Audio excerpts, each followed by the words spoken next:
What's going on, everybody? Welcome back to GmiasWorldPodcast. Today we're going to be looking at Week 5 of the NFL 2020 season. Keep in mind that due to rescheduling because of certain positive tests, there are going to be games on Tuesday and weird stuff is going to be happening, but it's 2020. Things happen. Panthers and Falcons. As you guys should know by now, Dan Quinn has been fired effective immediately. That guy should have been fired back in the Super Bowl when he allowed the 28-3 comeback. But we're not going to talk about that right now. We're just going to rejoice that at least Atlanta can now breathe. That guy has just been running around just looking like Jeff Fisher for very, very long, and enough is enough. They start off 0-5 for the first time since 1997. It's time for them to make a change. All right? The Panthers look to be doing decent things. They're beating teams they're supposed to beat. Teddy Bridgewater made a couple plays that I was like, all right, maybe this dude is not just a game manager. So he kind of, he's kind of like wearing on me a little bit. I still don't think that they're going to be doing much. But again, it was good to see that out of him. As far as the Falcons go, listen, bro, Matty Dry Ice, like, listen, he don't know what to do. Like, Julio, where's Julio? I don't know. Bro, what's going on? He doesn't know what to do. We'll figure out what's going on with him soon. Now that Dan Quinn is fired, maybe they get a new rejuvenation and they're able to play football the way it's supposed to be played. The Bengals and the Ravens. It was a very, very easy game, I want to say, for the Ravens. Pretty much the Bengals, you're going to expect this. They're a young team, all right? These type of things are going to happen. We're going to get through it. It's going to be a part of what we're going to see from Joe Burrow going through. That's the point. The number one pick goes to the worst team. So when people are raging like, I thought you said, Joe Burrow, this and that. Yeah, you got to understand. He can't do it by himself. And the Ravens are a stout team. I know they lost in the playoffs after a first-round bye last year, but they're still a good team. They can still go there to most places and beat people, no matter who it is, and beat them like the right way, too. Not just like, all right, you know what? Let me give you the spanking. Like, beat on dudes. And that's what they did to the Bengals. And that's probably what's going to happen, for a little bit as the Bengals start to come to their own and figure out what's happening. The Jaguars and the Texans. Again, another guy got fired, and then we see what happens. Bill O'Brien, dude, listen, go sit down someplace. You have no idea what you're doing. You want to get into arguments with J.J. Watt. You want to do whatever you want. You thought you was untouchable. You got fired, dude. Now the Texans get a win. All right? So that's pretty much what it's all about. Gardner Minshew wasn't able to do as much as we thought he would be able to do, but I expected the Texans to win this game. It looked like an easy game on their schedule. Plus, Bill O'Brien's gone. I think they just wanted to do it just to say, you know what? We're happy that you got rid of that idiot that was there, and that's it, what it is. The Raiders, bruh. The Raiders. This game right here, this signifies what I've been trying to tell you guys for a very, very long time. The Raiders are not the same Raiders that we've been used to over the last couple of years. Something has happened to them. I don't know what it is. I'm just looking at them play and I'm like, hold on, they're locking up the Chiefs? Like what? It was something to where I'm looking at it and I can't believe that it's actually going on because it was that interesting and like I couldn't take my eyes off of it. I'm still trying to figure out with the way that the Chiefs were playing defensively, how they gave up 40 points. Why did Derek Carr just come out and just do whatever he wanted to do to Patrick Mahomes? It was just like wild. I don't know what's going on. It was really, really crazy. Their first win at Arrowhead Stadium since week 8 of 2012. We have to understand there is like this whole situation going on in the world and people can't have fans, at these games. And it might be similar to the NBA bubble where it's just like weird things are going to happen. But this game was just won on the field. The Raiders were just better than the Chiefs yesterday. They're not a better team than the Chiefs. They were just better yesterday. And, pretty much it's any given Sunday when it all comes down to it. But now you got other things that are involved with it. Not only any given Sunday. It's like, bro, you got to field very, very little fans. It wasn't like it was empty, but it's not the same feel. Everything is a little bit different now, and we're adjusting as a society. So we have to wait to see how that, transpires. The Cardinals and the Jets. I don't think anybody expected anything from the Jets. So we're not going to go into that like that really means anything. Realistically, the Jets are there. You ever go to the gym and there's like a punching bag there and you don't really box, but you just hit the punching bag? That's the Jets. So, the Cardinals went in, they did what they had to do. It was really, really quick to go ahead and handle their business real quick. And they're going to move on. Nobody expected them to lose to the Jets. So if you bet on the Cardinals, you probably won some cash, and that's pretty much it. It's not something that we need to spend any time on and try to figure out what's going on. It was a game where, the Jets got what was coming to them. And that's usually what's going to happen. The Eagles and the Steelers. The Eagles suck. You know what I'm saying? They got a dude named Claypool. Where is he out of the second round? I didn't even know who this guy was. He has 4 TDs. Like, what?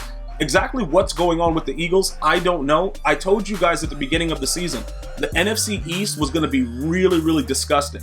I told you guys this, and a lot of you guys did not, understand what I was trying to say.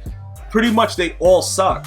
So whoever wins that division, it won't matter. Like, this is the first year in a long time where it doesn't even matter. I can't even make fun of the Giants because they're just really terrible.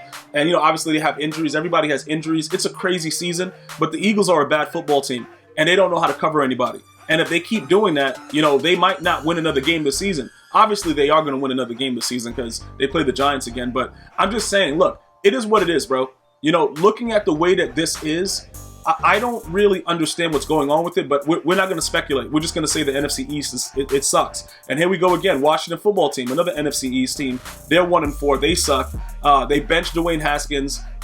It was really, really good to see Alex Smith come out there. Everybody was excited, but they were losing. Okay, so, it's like, it's one of those things where you're joyful, but you're like, what's going on here? Why is but, just based on all the, he almost died from an infection. It was a beautiful thing to see, but people lost trace of the fact that they were getting dominated. And that's what I focus on. I'm looking at it like, hold on. You could be happy or whatever, but it's more happy when he comes in and he can drive them to win the game, not when they're getting dominated.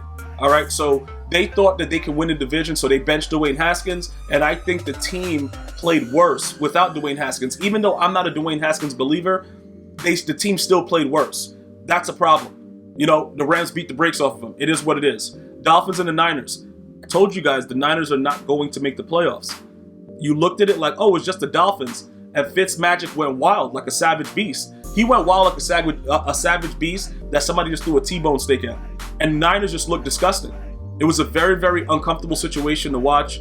A lot of people couldn't believe it. A lot of people were very, very like, oh my God, how the Dolphins beating the brakes off of them? Yeah, well, you know what? When you come out there and Garoppolo looks like a piece of garbage, you're going to lose games. Listen, dude, that guy sucks. I don't know why everybody thinks, oh yeah, he's going to lead the team. Bill Belichick, thought very high of him. It doesn't matter. Bill Belichick bamboozled the Niners, even though they didn't get a decent pick. I think what he got, like a second round pick or something for him.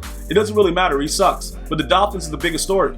That's a huge win for them in their franchise, because I don't think many people understand the 49ers are really injured too. And even with their injuries, they should be able to dominate a team like the Dolphins. But this year is going to be a lot different than past years. And that's what my real main focus is, trying to display, is that it's going to be a year where a lot of the things that we are used to is not going to transpire. It's going to be a year where people are going to lose games that they're supposed to win. Everything is going to be different. Every single thing is going to be different. But this right here was a shock, because I understand losing the game, but when you get beat like this, that's a problem to me, dude. Like, they suck. Colts and the Browns. The Browns are going wild. And the Colts are not a bad football team. Watching this game throughout, they're not bad. They play good defense, and they do certain things where you're like, okay, you guys understand what's going on. You know what I'm saying? Like, they're not a team that you could just go out there and just beat on. Their defense looks pretty stout, but the Browns are just making plays. 4-1 for the first time since 1994. I can't be mad at Cleveland for that. Are they going to do anything? Probably not, because the Ravens going to beat the brakes off of them in that division, but it's still beautiful to see it happen. At least they're not going down there and laying down and, letting people do whatever they want. That's also huge. So, looking at it from that aspect, I think that, people have to start giving the Cleveland Browns credit. They have to. And with everything that's going on within the, within the league and suspensions of facilities once positive tests are, released, we got to see how the season actually goes. But, the Browns, if they keep playing like this, dude, somebody going to have to respect them. I don't know who, but somebody going to have to respect them. The Giants and the Cowboys. Obviously, DAK is out for the season. A gruesome injury. He had a successful surgery. As of right now, when you're listening to this podcast, he did have a successful surgery. But I just want to go ahead and let people understand, when you call these athletes greedy, this is why they look for those contracts. This is why they're trying to get these contracts. Because the sport, even with all the new precautions, it's such a violent sport. These things happen, and it's unfortunate. He's franchise tagged. It is what it is. Yeah, he could have took the deal that was on the table, and that would have probably been smart, because he's not as good as the other quarterbacks that got more money. But, no, that's not a good thing. Like, Jared Goff and those guys suck. I'm just saying the big-time receivers. He's trying to get, like, Patrick Mahomes money. I don't think he's better than Deshaun Watson, but he should have took the contract that they had there. So I don't blame the Cowboys for not giving him a long-term deal. You know, don't get me wrong, because they see that he's not the guy that they want. He's formidable, but he's not the guy. But it's still kind of sad to see this happen, because you bet on yourself and then you get injured. So now you can't really show him anything. Now you got to see how you come back off the injury, and then it's all different. But I'm just trying to give you guys an example. This is why they hold out and why they go after those long-term deals. The Vikings and the Seahawks, this game was unbelievable.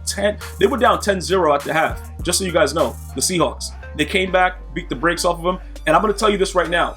You know, looking at it, like, it's very, very interesting to me that the Seahawks are playing the way that they're playing under Pete Carroll because of what happened in the Super Bowl. But again, we're going to have to see how this works out, because the Vikings look really good. They suck, but they look really good. Very, very impressed with the Seahawks, though, to come back from that and just completely dominate the game. And in clutch situations, guess what? It's Russell Wilson. And it is what it is. And the Seahawks are 5-0 for the first time in franchise history. And they look scary. This was a battleground game, and they took care of it. You know, it is what it is. We'll see how it works out, but the Vikings are terrible right now. I want to thank you guys and girls for listening. See you guys soon. One love, y'all.